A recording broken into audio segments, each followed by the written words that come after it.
Je prosinec. Místo sněhu je bohužel nezvykle teplo, nicméně barvy lesa vybledly a zůstaly jen pokroucené stíny, které vyprávějí své děsivé a tajuplné příběhy.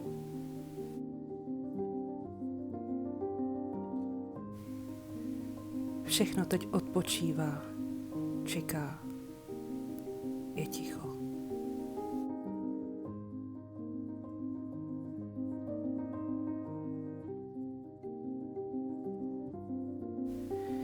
Je málo světla, ale spolu s temnotou přichází i pocit úlevy. A s ním i tiché svolení k tomu si odpočinout a stáhnout se.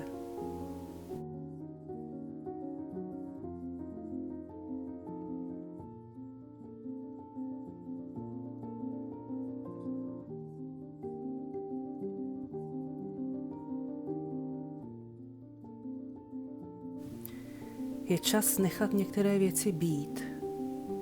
Je čas se uvolnit a otevřít se jinému světlu.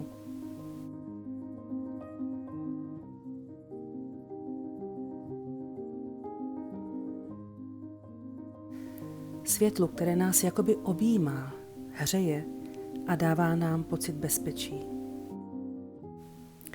A ten pocit bezpečí nám dává světlo a teplo domova. A k tomu teplu a pocitu bezpečí pomáhají vaši blízcí nebo mazlíčci, kteří umocňují atmosféru pohody. Ta zimní temnota je jenom pauza mezi jednotlivými kapitolami. A příroda nás vyzývá, abychom se uvolnili a otevřeli se tomu. Protože světlo si brzy vrátí a otevře nový cyklus.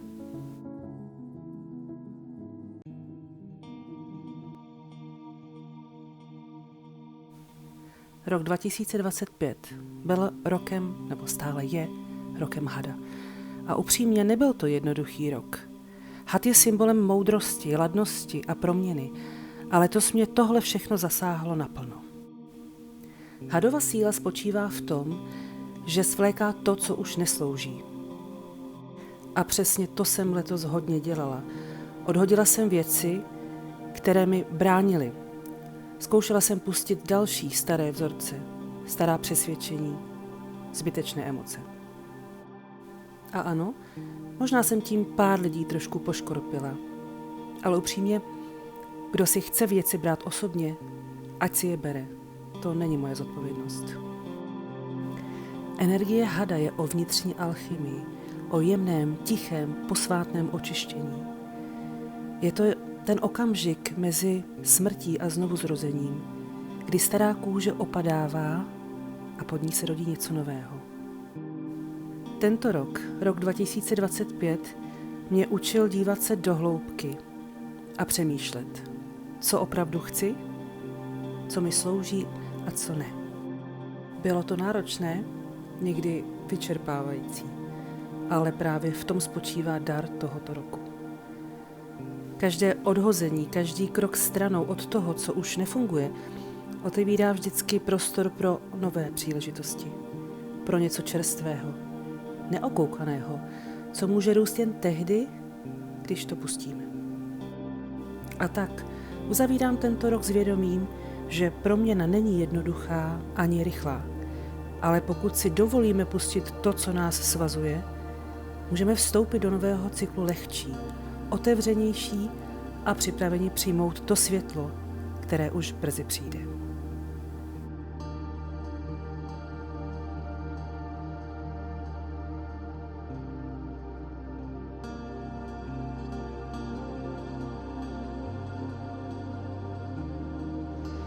Na pozadí je slyšet myčka, já ten zvuk mám ráda, on taky uklidňující, ale nevím, jak bude působit tady v tom videu, ale je to myčka. Tak odpusťte, je ráno, krátce po 8 hodině raní. Já jdu do práce a musím říct, že nejsem pořád ve své kůži po nemoci a i když ta nemoc byla taková rychlá, kdy vlastně takový ty nejhorší příznaky poleví po 2-3 dnech, tak si říkáte, jo, už je mi fakt líp a pak najednou jdete do toho procesu a zjišťujete, že ne, ještě nejsi z toho venku. A ačkoliv jakoby třeba dobře spím a ta rýma jakoby odchází a už z ním líp, tak jsem hrozně jakoby unavená, ale jako extrémně a cítím se jako zeslábla. Vlastně pochopitelně jako každý po nějaké nemoci, tak jsem si říkala, nechám to být a prostě přijmu ten fakt, že to tak je, protože nemůžu nic urychlit, prostě to tělo si řekne. Nicméně, jak jsem mluvila v předchozích záběrech o tom, že tento rok nebyl snadný, tak fakt nebyl. A já jsem včera dostala dárkem takovej sešit. No, já jsem si už vypsala pár bodů, který bych chtěla od nového roku trošku víc jakoby podpořit, nebo věci, které bych už nechtěla dělat, anebo něco změnit, protože ten rok mi zase jenom ukázal pár věcí, ve kterých jsem se nemýlila a pár věcí, na kterých chci ještě zapracovat. A co mi fakt strašně vadí a proč jsme si i vlastně udělali takový trička s kolegyněmi, který jsme nazvali Ludra par excellence, tak se pořád peru s tím ludrovstvím, kterého bych se chtěla zbavit, i když vím, že to je nepůjde, protože ludra jsem a ludra budu. Pokud jste tu noví a nevíte ten kontext té ludry a přijde vám to velice vulgární, že tady sama sebe ponižu a ještě si dovolím nosit tričko s nápisem ludra, tak my jsme vlastně ludru pojmenovali jakoby ženu, která je schopná, pečlivá, všechno umí zařídit, je prostě samostatná, výkonná a čím víc jakoby výkonný a dobří a spolehlivý jste, tím víc máte naloženo a ty lidi vám prostě nakládají, protože tu laťku vy posunete někam vysoko a tím se tady nechci jakoby prsit.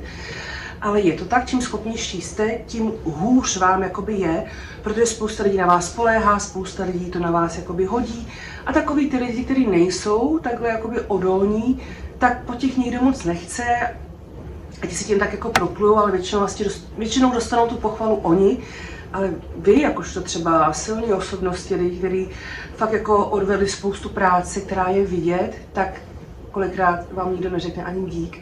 A s tím já se pořád tak jakoby vnitřně peru a dost mi to vadí, protože já jsem schopna si najít sobě motivaci. Myslím si, že to je hlavně na mě. Umět se namotivovat k tomu, co dělám, aby mě to bavilo, abych nepotřebovala pořád chválit. Ale musím říct, že i ve svém věku člověk to občas potřebuje slyšet. Byť by to bylo jednou za rok. Takový to, že máte pocit, že nejste úplně neviditelný. Co se ale těm ludrám stává, že vlastně dělají spoustu neviditelných prací, které si berou jako automaticky.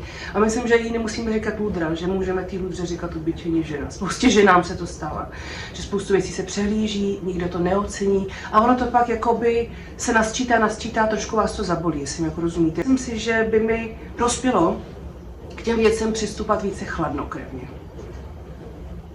A být stále dostatečně dobrá, ale chladnokrevně, protože já jsem ty věci nějakou dobu dělala srdcem a nestydím se za to, protože jsem to tak cítila, prostě byly to srdcovky pro mě licaké věci, ale nevyplácí se to. Ten život nebo ty lidi vám ukážou, že vám na to sere bílej tesák, jako jestli to děláte srdcem, nikoho to nezajímá. Ale to je to, o čem jsem mluvila už v nějakých vlozích už dávno, že prostě snaha nikoho nezajímá. Mě teda jo, ale spoustu lidí ne, všichni chtějí ten výsledek. A jsou v tom dost chladnokrevní právě, že jako pro ně to buď funguje nebo nefunguje a můžete se proto nadřít jakkoliv a dělat to v jakýchkoliv podmínkách, ale lidi tady to neberou v potaz, vidí jenom ten výsledek. A je to někdy dost jakoby drsný. Jsou to běžné věci, ale jenom jsem takhle závěrem roku cítím se trošku demotivovaná, že je potřeba taky, aby mě někdo občas obejmul a řekl prostě něco hezkého. Včera jsem absolvovala preventivní prohlídku na kardiologii, bylo pondělí, tak jsem si říkala, dobrý, budu z práce dřív, nikdy tam nějak moc nečekám. Bylo to zase jiný, než to bylo předtím, to je jedno. Prostě jsem dostala černýho Petra, trošku jsem si tam poseděla v té čekárně. Pan doktor byl v brutálním skluzu. To mě vždycky vše vtipný se v kardiologii, já se úplně na infarkt z toho, že tam čekáte. Ale já jsem si to zkrátila, tím jsem otevřela pracovní notebook a psala jsem si nějaký e-maily. A dokonce vlastně jsem tam zažila takové věci na té recepci, jak se lidi chovají. Pane bože. To byla taková ostuda, že se to lidi nestydí, jak se chovají k personálu, sami k sobě, jak jsou neúctiví. A to je to, co mě tenhle rok hrozně jakoby nejvíc hnětlo, to, jak se lidi chovají, jak jsou kolikrát neohleduplní nebo nerespektují prostor toho druhého. To, že někdo si na ně musí udělat čas, že ten čas není na úkor nikoho, který si myslí, že všichni se takhle jako proberou, když on přijde do místnosti. Ne, prostě. To jsem si taky musela jako vymezovat. A je mi jedno, jak si to kdo vyloží, jo. Prostě já potřebuji kolem sebe tak nějaký prostor a když to jako slyším, jak to mají úplně stejně lidi na jiných jakoby pracovištích nebo v jiných situacích, tak si říkám, Bylo to hrozný, ale já si vždycky pomáhám tím, že z toho si píšu třeba nějaký fejton, že mi to pomáhá jako náboje pro nějaký článek a tím můžu zásobovat můj blog na Facebooku primárně, protože na ten Instagram se ty články blbě vkládají, tam je to omezený počtem znaků. A tak jsem si říkala, že jsem trošku přestala s psaním na blog, uznávám, že jsem nějak buď neměla potřebu nebo chuť nebo sílu, že ten podzim byl takový jakoby spíš pracovně náročný a člověk musí prioritizovat. Tak jsem si ale říkala teď, když vlastně v tom prosinci už to pracovní tempo jako výrazně pokleslo, takže bych zase začala trošku psát ty články. Nicméně jsem včera chtěla být inspirací pro všechny tím, že chodím jakoby na ty prevence. Vždycky jsem byla tak trošku vzorem pro tu svoji komunitu nebo vzorem. Často lidi hecou s tím, choďte na prevence, protože mě preventivní prohlídky leckdy zachránily fakt jako holý život.